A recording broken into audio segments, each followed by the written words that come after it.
अब दास को भेजा उस परमात्मा ने, कैसे भेजा है अप्रमाण देते हैं, वैसे कहने से बात नहीं बनती।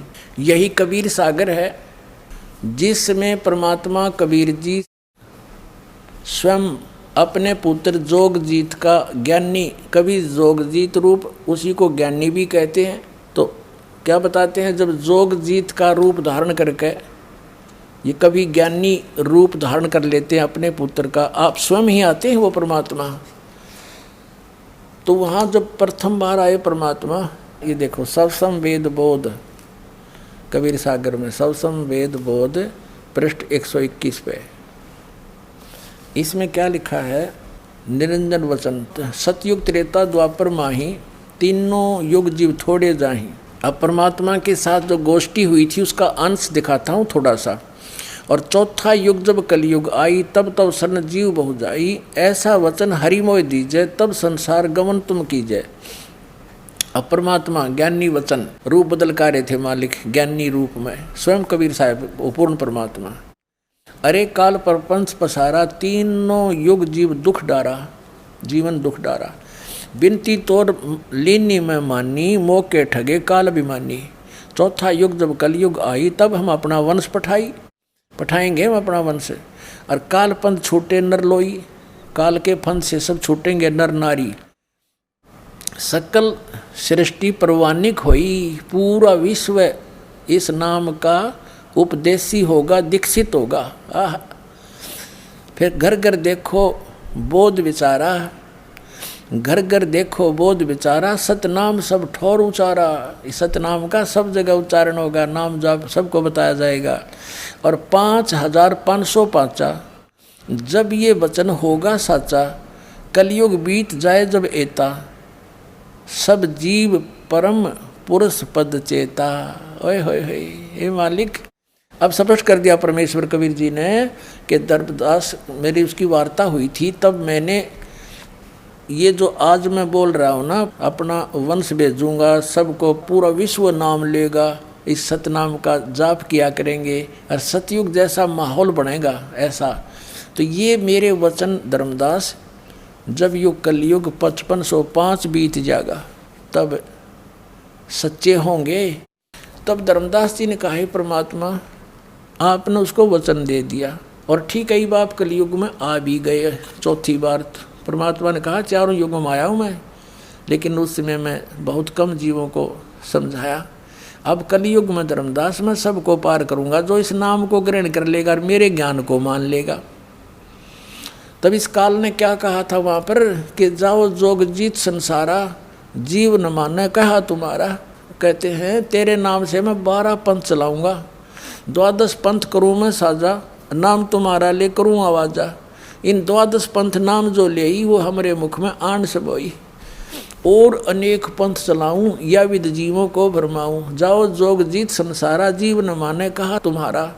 जीव तुम्हारा वचन नहीं माने और हमारी ओढ़ हो बात बखाने, हमारे पक्ष में खड़े होकर तेरे साथ विवाद करेंगे। कलयुग में ऐसा कर दूंगा और तेरे नाम ते, कबीर कबीर के नाम ते सारे गुण गाओगे, कबीर साहब कबीर साहब, और सारे नकली पंथ काल के दूतों से चलवा दूंगा। और जब तू जाएगा या कोई तेरा संदेश वाहक जाएगा सच्चा, तो उसकी कोई नहीं सुनेगा। उस समय सभी कोई देवी देवता पूजन पे हैं, कोई मंदिर तीर्थ के पूजने पे, कोई मंदिर मस्जिद गुरुद्वारों तक सीमित कर दूंगा और तेरे नाम तो कबीर पंथ के नाम से 12 पंथ चला दूंगा। तब कबीर साहब ने सारा कुछ बताया धर्मदास जी को। धर्मदास जी चिंतित हो गए कि हे परमात्मा, एक तरफ तो आप कह रहे हो कि मेरे वंशों को आप पार करोगे, मेरे वंशजों को। हे मालिक, आपकी कोई सुन ही नहीं रहा, आपके साथ कैसी बदतमीजियाँ कर रहे हैं, आपके पत्थर मार रहे हैं, झेरे कुएं में डालकर ऊपर कंकर भर दिया आप में। दाता, आप तो समर्थ हो, आप बचे हुए हो। तो दाता, आप कह रहे हो कि आगे तो घोर कलयुग आएगा, अभी तक तो इंसानियत शेष है इंसानों में मालिक, भगवान का डर भी है, लेकिन आगे कहो फिर वो पिछली पीढ़ी में पार करोगे तब तो और जुल्म हो जाएगा। तो जब कैसे आगे कैसे पार कर पाओगे आप इन अपने बच्चों को। तब कबीर साहब ने कहा, धर्मदास, कलयुग बीतता 5505, जब कलयुग 5505 वर्ष बीत जाएगा उस दिन मेरा ये बात वचन जो आज मैं तू बोल रहा हूँ और तू सूक्ष्म वेद में लिख रहा है, ये वचन मेरे तब सच्चे होंगे। घर घर में इस ज्ञान का प्रचार होगा। और एक जैसे ये 12 पंथ चलेंगे, 12वां पंथ गरीबदास पंथ होगा, और उस गरीबदास का पंथ चल चुका होगा, उसमें मेरी महिमा की वाणी प्रकट होगी गरीबदास जी द्वारा। और गरीबदास जी को मैं वो सही मंत्र दूंगा सारे, और वो लिख देगा ग्रंथ सा अपनी वाणी में, लेकिन वो प्रदान नहीं करेगा किसी को, उसको हम आदेश देंगे। और फिर उस गरीबदास जी का जो पंथ चलेगा, उस गरीबदास वाले पंथ में जब 5505 यानी 5500 के आसपास जो समय निकट होगा पिछली पीढ़ी का, तो उस समय मैं स्वयं आऊँगा, मैं स्वयं आऊँगा और इन 12 पंथों को मिटा के एक यथार्थ कबीर पंथ चलाऊँगा। तो परमात्मा ने कहा था कि जो मैं आज बोल रहा हूँ ना, आज तो ये मेरी बात तने धर्मदास किसी को भी नहीं यकीन होगा, और ये उस दिन सत्य हो जाएगी जिस दिन वो समय मेरा निर्धारित जो ठीक रख दी मैंने, यो समय आएगा तब सब सत्य होंगे, सब इसको जो है ग्रहण करेंगे। अब ये निर्णय करना है कि 5505 कब पूरे हुए, अब 2 मिनट में कर लेते हैं, दिखाते हैं आपको। अपने आत्माओं, अपने हिंदू समाज में शंकराचार्यों द्वारा दिए गए ज्ञान को हम ऑथेंटिक मानते हैं। अब उन्हीं के अंदर प्रमाणित करते हैं कि आज कलयुग कितना बीत गया। अब देखिएगा, एक पुस्तक है हिमालय तीर्थ, और इसके कौन है संपादक, JP नंबूरी, उप मुख्य कार्य अधिकारी श्री बद्रीनाथ केदारनाथ मंदिर समिति।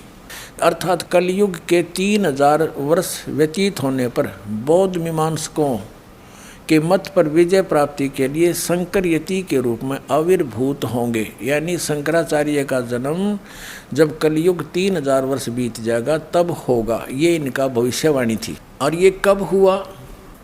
ईसा मसीह जी से 508 वर्ष पहले आदि शंकराचार्य जी का जन्म हुआ। देखिएगा, ये पुस्तक है ज्योतिर्मय ज्योतिर्मठ, और ये कहाँ से छपी है? ज्योतिर्मय ज्योतिर्मठ। अच्छा, यहाँ पर क्या लिखा है? आदि गुरु शंकराचार्य का संक्षिप्त जीवन परिचय। हम थोड़ा सा पढ़ेंगे अपने मतलब का। गुरु परंपरागत मठों के अनुसार उनका आविर्भाव, किनका? आदि शंकराचार्य का आविर्भाव काल ईसा पूर्व 508 या 476 वर्ष माना जाता है। अब 508 है ईसा पूर्व, 32 वर्ष की आयु में इनकी मृत्यु होगी। 30 में से 32 कम कर दो, 476। ये जब तक ईसा तक नहीं पहुँचेंगे तब तक ये उल्टे चलते हैं कैलकुलेशन, इधर को बढ़ेंगी तो वो घटेंगी। तो ईसा से 508 वर्ष पूर्व श्री शंकराचार्य जी का जन्म हुआ।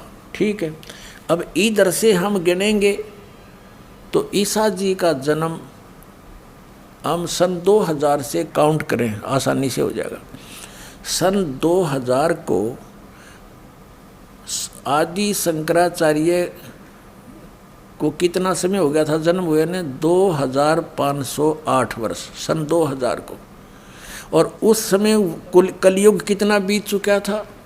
इन्हीं के उस ज्योतिर्मय ज्योतिर्मठ पुस्तक के आधार से उसमें ऊपर से गिनेंगे तो 3000 वर्ष कलयुग बीत चुका था। और जब उनका जन्म हुआ तो अब से गिने तो उस समय को जब 3000 वर्ष कलयुग बीत गया था, सन 2000 से गिने तो 2508 वर्ष वो जोड़ दें उसमें, तो 2000 सन 2000 को योग कलयुग कितना बीत गया था? 5508 वर्ष। अब हम 5505 खोजेंगे वो कद पूरा हुआ। अब 5505 कलयुग कब पूरा होता है? तो सन 2000 को, तो 5508 बीत गया कलयुग। अब 3 पीछे चले जाओ, 1997 में 5505 वर्ष कलयुग बीत चुका था, यानी 5505 आ गया, सोच लो कलयुग। तो अब वो 5505/1997 का फिर क्या रहस्य है?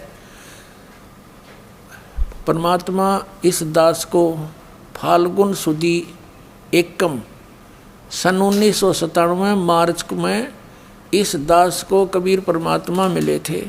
उन्होंने कहा था कि बेटा अब वो समय आ गया है, डिस्क्लोज कर दे इस पूरे प्रोसेस को। बोलो सतगुरुदेव।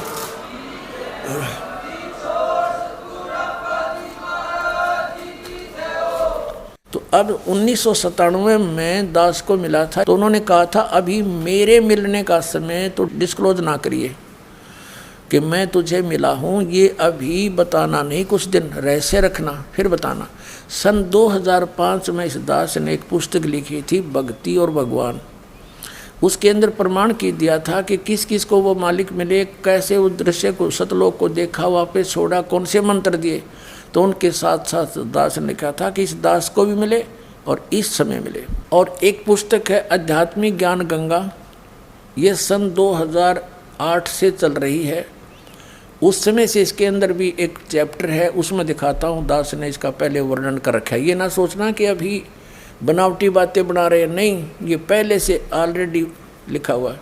1994 में दास को ये नाम मिला, ये मंत्र आदेश दिया मेरे गुरुदेव ने नाम देने का। तो 1994 में स्टार्ट हुआ, 95 96, इन 2-2.5 साल में कोई ज़्यादा संगत हमारी बनी नहीं।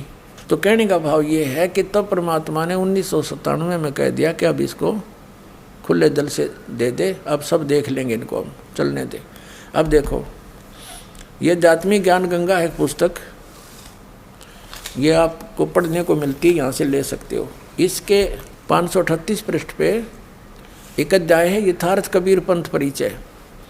यहाँ नीचे है, मुझ रामपाल दास को परमेश्वर कबीर साहिब जी संवत 2054 फाल्गुन मास शुक्ल एकम पक्ष एकम मार्च 1997 को दिन के 10 बजे मिले थे तथा सार शब्द की वास्तविकता तथा संगत को दान करने का सही समय का संकेत देकर अंतर ध्यान हो गए थे।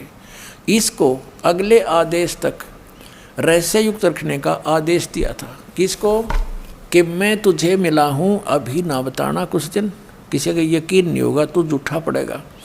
तो दास ने फिर लिख दिया, फिर आगे लिख दिया, विशेष किसी को बताया नहीं, लेकिन ये आज क्लियर होना था 2012 में। इसमें डूंडा पाटेगा, पूरे विश्व में तहलका मचेगा, सत्य ज्ञान एक ही रह जाए, कबीर भगवान।